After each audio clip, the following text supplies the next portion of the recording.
Dans la vidéo du jour, on va parler de bagages minimalistes pour 15 jours de vacances au soleil avec des enfants. 3 dans notre cas.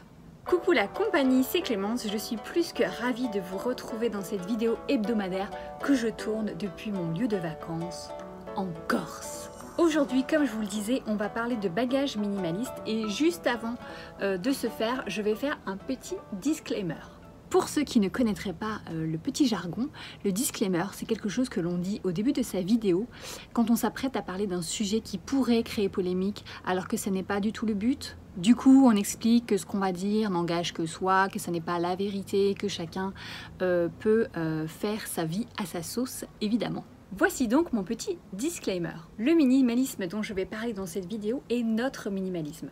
Chacun a pratiquement sa définition du minimalisme et ce qui est un bagage minimaliste chez les uns ne l'est pas chez les autres. Et l'idée c'est que chacun fait évidemment comme il l'entend et appelle ça comme il l'entend.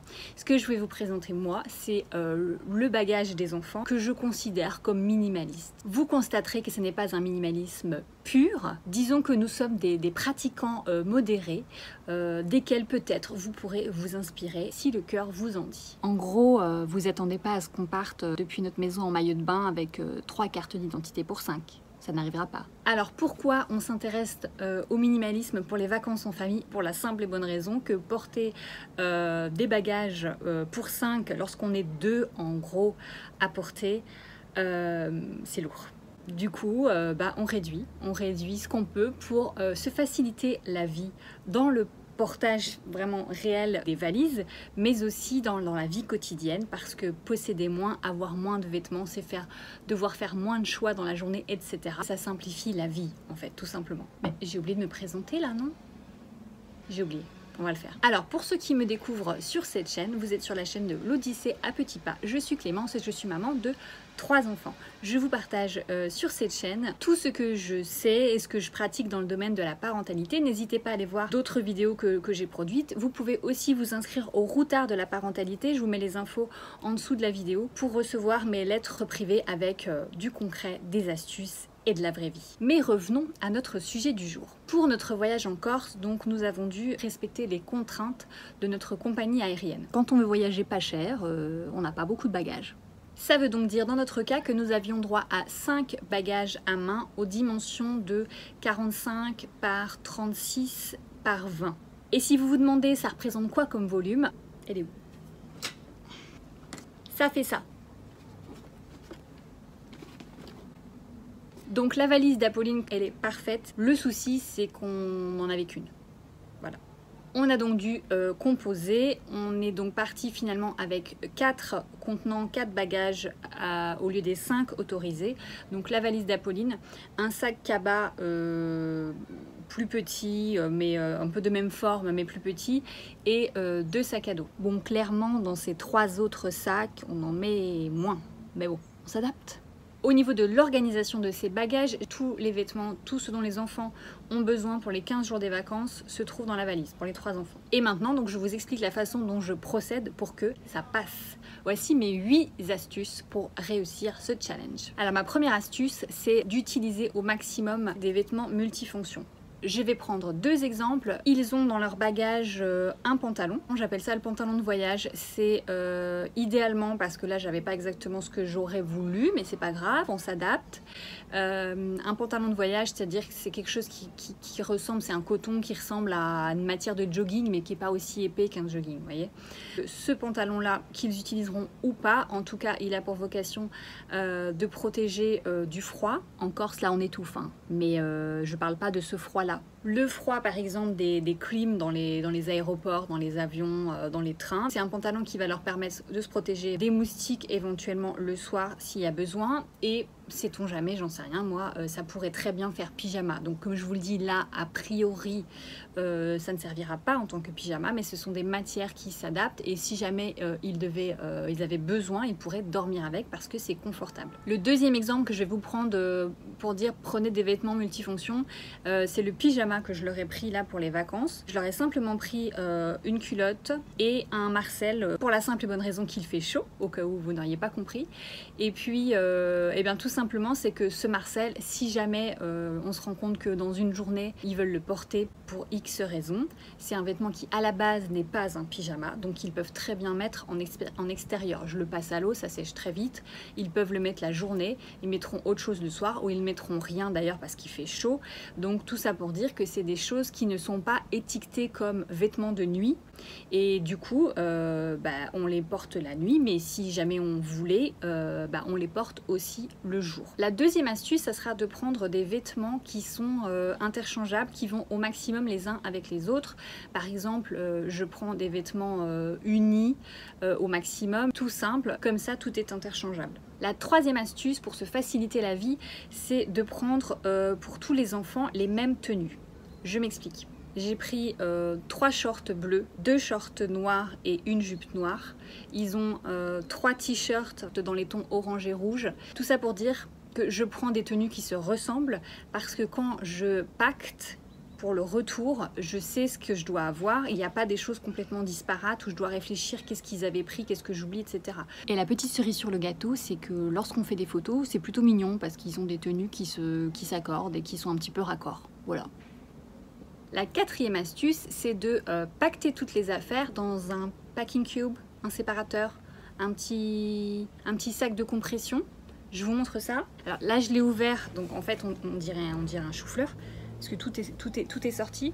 Mais voilà, c'est un petit sac en nylon, probablement, avec un peu de filet, et ça permet de maintenir toutes les affaires ensemble, et ça permet de comprimer un peu plus les affaires avant ensuite de refermer la valise, sachant que entre le packing cube et le fermage de valise, il va y avoir encore d'autres affaires qui sont entassées évidemment.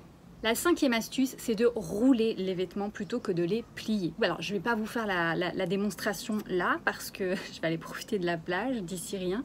Mais force est de constater que lorsqu'on roule les vêtements, on peut en mettre plus dans le même volume. Donc, je roule tout et ensuite, je fais un petit Tetris avec mes petits rouleaux et ça marche très bien. L'astuce suivante, ça va être d'utiliser des liens de serrage. Alors là, par exemple, j'en ai utilisé un pour rouler entre eux et les serrer les kawaii des garçons.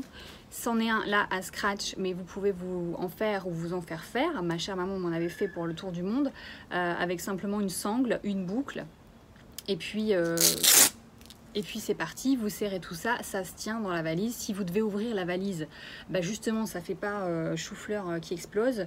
Vous pouvez retirer les objets sans que tout se déroule et c'est pas la galère. Je les ai utilisés, j'en ai utilisé pour les kawaii, j'en ai utilisé aussi pour les sandales parce que les sandales ça prend pas de place sauf quand il y a 5 paires. La sixième astuce, c'est de faire porter pour le transfert la tenue la plus volumineuse.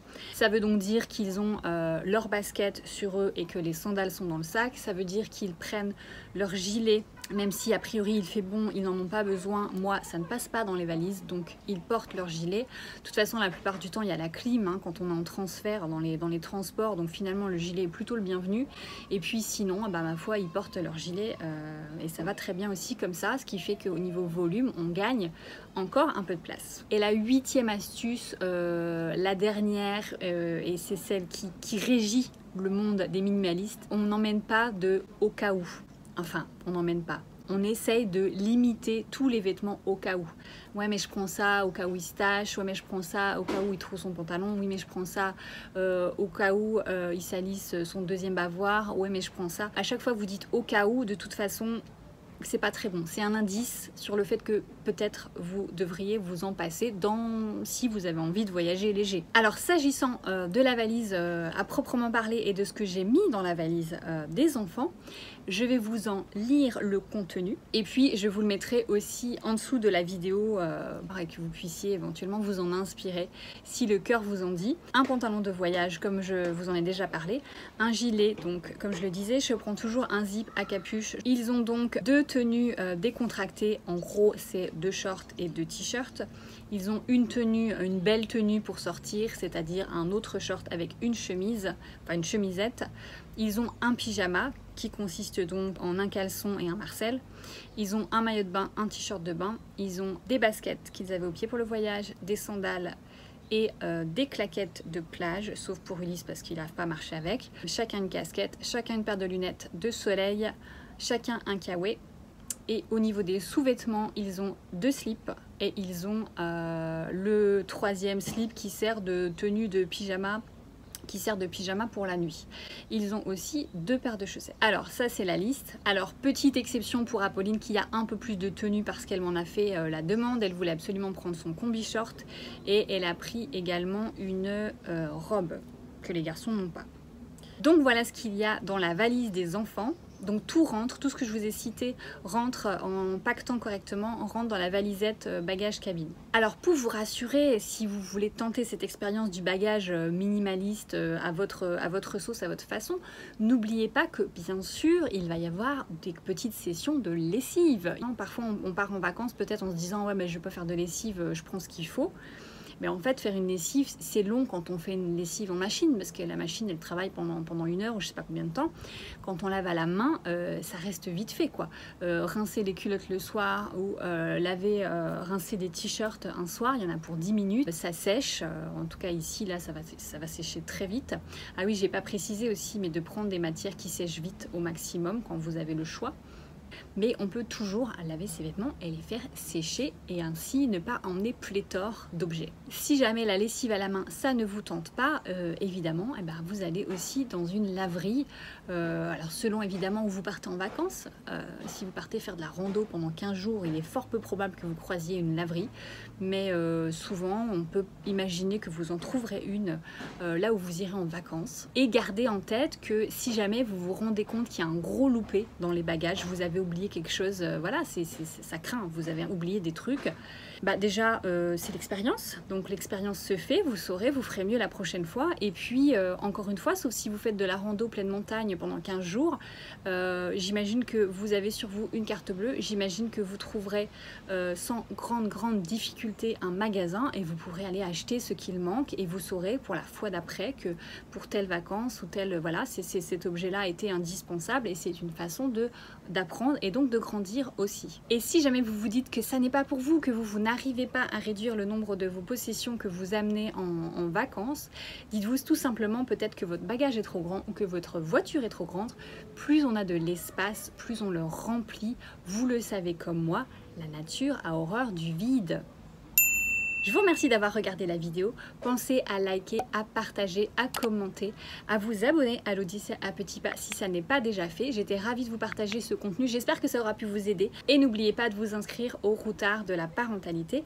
On se retrouve la semaine prochaine. J'espère que vous allez très bien. Je vous embrasse. Ciao, bye.